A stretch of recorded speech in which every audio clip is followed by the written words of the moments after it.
उत्तर प्रदेश के सभी सर्वे ये बता रहे हैं कि योगी आदित्यनाथ पूर्ण बहुमत के साथ सरकार बना रहे हैं। पोल की बात करें तो 230 से 240 सीटें भारतीय जनता पार्टी को मिलती दिख रही हैं। यहां आपको बताएं, फिर से आपको बताएं कि भारतीय जनता पार्टी के जितने भी प्रवक्ता अभी तक न्यूज डिबेट में आए हैं वो सब कहते हैं कि ये अभी अनुमान है, जब ईवीएम खुलेंगी तो हम 300 के पार जाएंगे। बहरहाल आपको बताएं, ये सब आंकड़े देखकर अखिलेश यादव घबरा गए हैं, बौखला गए हैं। और पहले भी उन्होंने ईवीएम पर सवाल उठाया था, चुनाव आयोग को एप्लीकेशन लिखकर दी थी। उन्होंने कहा था कि ईवीएम में गड़बड़ियां हुई, और यहां तक तो राकेश टिकैत ये कह रहे थे कि भैया हारे हुए को भी जीते हुए का सर्टिफिकेट मिल जाता है। मतलब ये विपक्ष इस तरह का बौखलाया है। अब बाकायदा समाजवादी पार्टी ने मुख्य चुनाव आयोग को पत्र लिखकर यह कहा है, ईवीएम जो बची हुई है उस बची हुई ईवीएम का हिसाब सारी पार्टियों को दिया जाए। जिस तरह से आप जानते हैं कि किसी भी सेंटर पर मान लीजिए 10 पोलिंग स्टेशन है, वहां 10 ईवीएम मशीन चाहिए, 3 या 4 ईवीएम मशीन हर पोलिंग स्टेशन पर एडवांस में रखी जाती हैं ताकि कोई गड़बड़ी हो जाए तो चेंज कर दिया जाए। अब अखिलेश यादव को चिंता है, उनको शक लग रहा है कि वो जो बची हुई मशीन है उनको इंटरचेंज कर दिया जाएगा। ऐसा उन्होंने लिखित में शक जाहिर किया है, और वो कह रहे हैं जो बची हुई ईवीएम है उसका हिसाब सारी पार्टियों को दिया जाए। आखिरकार अब इतने दिन बाद क्यों याद आया? उनका जो चरण था, पहले चरण से लेकर 7 चरणों में चुनाव हुआ, 10 फरवरी से लेकर 7 मार्च का आखिरी चुनाव हुआ, और इस बीच में लगभग 1 महीने में उनको अब आखिर में यह बात याद आई। सवाल यह है, तो क्या इसका मतलब यह है कि जो अब जितने भी चुनाव के एग्जिट पोल आए हैं, इन एग्जिट पोल को देखने के बाद अब उनको लगा है कि भाई अभी तक तो सोच रहे थे सरकार मेरी बन रही है। उनके नेता तो आजम खान का बेटा हो या मुख्तार अंसारी का बेटा, वो तो ये धमका रहे थे कि हमारी सरकार आ जाएगी तो पहले हिसाब करेंगे। मतलब इनको फुल कॉन्फिडेंस था कि हमारी ही सरकार आएगी, और इसलिए चुप थे। लेकिन जैसे ही एग्जिट पोल आए और इनको लगने लगा कि भाई अब तो टीवी चैनल वाले बता रहे हैं, और इन्होंने तुरंत पत्र तैयार किया पत्रकार मित्रों के कहने से और चुनाव आयोग को दे दिया। क्योंकि कल को पहले ही कह देना कि भैया हम तो पहले ही कह रहे थे, ईवीएम का हिसाब किताब नहीं दिया गया। वहीं अखिलेश यादव ने पत्र में आपको बताया, पोस्टल जो वोट डलती है, बैलेट है, उस पर भी सवाल उठाया है। क्योंकि आप जानते हैं कि चुनाव आयोग ने ये एक सुविधा दी है कि जो चुनाव की ड्यूटी में लगे हुए होते हैं वो डाक के जरिए अपनी वोट कास्ट कर सकते हैं, और उसके लिए एक फॉर्म भरना होता है। फॉर्म में अपनी सहमति लिखनी होती है, अपनी आईडी लगानी होती है। लेकिन अखिलेश यादव आरोप लगा रहे हैं कि पुलिस वालों से वो आईडियां ली गई, और इस पे उन्हें शक है कि जो व्यक्ति जहां वोट डालना चाहता था वो वहां ना डलकर बीजेपी को गई है। अब अखिलेश यादव जी, आप बताइए कि आप पुलिस को खले मंच से ये कहते हो ए पुलिस करके बोलते हो, और आप उनको कहते हो तुमसे बड़ा बदतमीज कोई नहीं है, और उम्मीद ये कर रहे हो कि पुलिस वाले तुमको वोट देंगे। ये कैसे होगा भाई? आपके भर्ती किए हुए पुलिस वाले, और आप ही ने उन पुलिस वालों के खिलाफ लिखित में एप्लीकेशन दी है।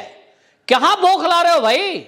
आपने लिखित में एप्लीकेशन दी कि जितने भी पोलिंग स्टेशन हैं उसमें, और उसके बाद जहां ईवीएम रखी गई है वहां मुझे पुलिस पर भरोसा नहीं है, या केंद्रीय बलों को लगाया जाए। आपको पुलिस पे भरोसा नहीं है, और फिर उसी पुलिस को ये कह रहे हो कि उसने बीजेपी को वोट दे दी होगी। तो आपको अपनी भर्ती हुई पुलिस पर भरोसा क्यों नहीं है भाई? ये केवल बौखलाहट है। लोगों का कहना है, असल में हम तो पहले से कह रहे थे कि बीजेपी की सरकार बन रही है। सारे आंकड़े, सारे सर्वे, जमीनी स्तर के लोग। लेकिन ये अपनी रैलियों में जो हुड़दंगियों की भीड़ थी उसको देखकर शायद सोच रहे होंगे मेरी ही सरकार बनेगी।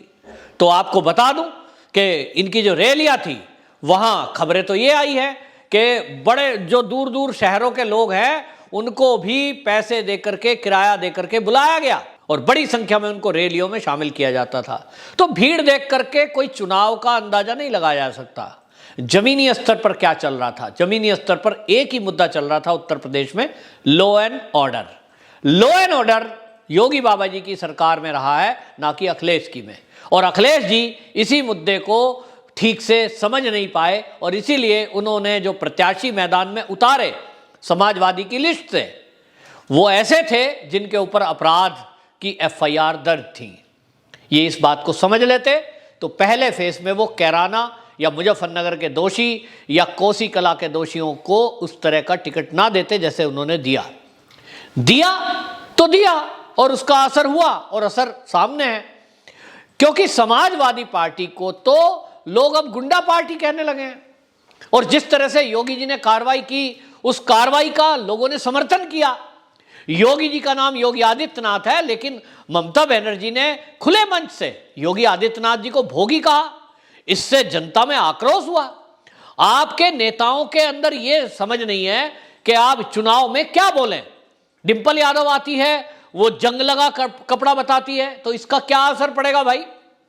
हम लोग हिंदू संस्कृति के लोग हैं, जितने भी हिंदू हैं दुनिया में जहां भी, वो भगवे को देखकर नतमस्तक हो जाते हैं, भगवे को नमन होते हैं, क्योंकि वो त्याग और तपस्या का प्रतीक है। लेकिन आप उसी भगवे को यदि गाली देंगे, चुनाव दूसरी तरफ है, लेकिन भगवे को गाली कौन सहन करेगा भाई। तो आपकी पत्नी आई चुनाव प्रचार में, आप काउंटर करने के लिए तो अपर्णा यादव का आए थे, और आपको लगा कि बीजेपी में तो बहुत सारी महिलाएं प्रचार मैदान में हैं, तो आप भी महिला को उतारो। तो आपको कौन महिला मिली? एक मिली जो डिंपल यादव अपर्णा के सामने, एक मिली आपको ममता बनर्जी, और दोनों ऐसा जहर उगल के गई कि जिससे हिंदू जनमानस नाराज हो गया। ये परिणाम आपके सामने है, और इसलिए आपको समझना होगा। और अब समझने का मौका तो गया, क्योंकि 5 साल अब योगी बाबा जी जब रहेंगे, तो अभी उन्होंने बसपा खत्म कर दी, कांग्रेस जीरो कर दी, अब समाजवादियों का नंबर है। ये जो समाजवादियों ने लोगों को डर बिठाकर, मुसलमान और यादवों को डर बिठाकर या उनका पक्ष लेकर जिस तरह भी उनको अपने पाले में किया, और ये बताने की कोशिश की कि भाई तुम्हारा कल्याण तो हम ही कर सकते हैं। योगी जी ने जिस तरह की योजनाएं लागू की हैं, एक नई तरह की राजनीति उत्तर प्रदेश में शुरू हुई है, और देश में नई तरह की राजनीति हुई है। जातियों से ऊपर उठकर योगी आदित्यनाथ जी को लोगों ने वोट किया है। ये पहली बार है। विपक्ष ने पूरी कोशिश की कि योगी बाबा जी जो एक संत हैं, उनकी जात बताकर लोगों को उनसे दूर किया जाए। वो तो ऊंची जात के हैं, वो तो ठाकुर हैं। होता होगा किसी जमाने में कि ठाकुर और दलितों को शोषण की घटनाएं हमने फिल्मों में सुनी थी, लेकिन आज के समय में ऐसा कहीं भी नहीं होता।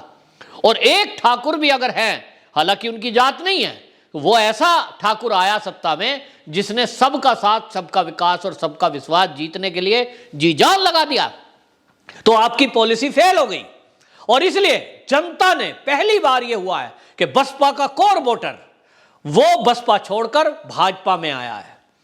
अगड़ी पिछड़ी जाति भूलकर सब लोगों ने विकास को वोट दिया है, सब लोगों ने लॉ एंड ऑर्डर को वोट दिया है, और इसलिए लोगों को विश्वास है कि जो बची कुची कमी है योगी जी को, क्योंकि 5 ही साल मिले, 50 साल की गंदगी थी, 5 साल में ठीक नहीं हो सकती, दूसरा टर्म देना जरूरी है। और अब जो दिया गया है वो निश्चित रूप से आपको स्वीकार करना होगा।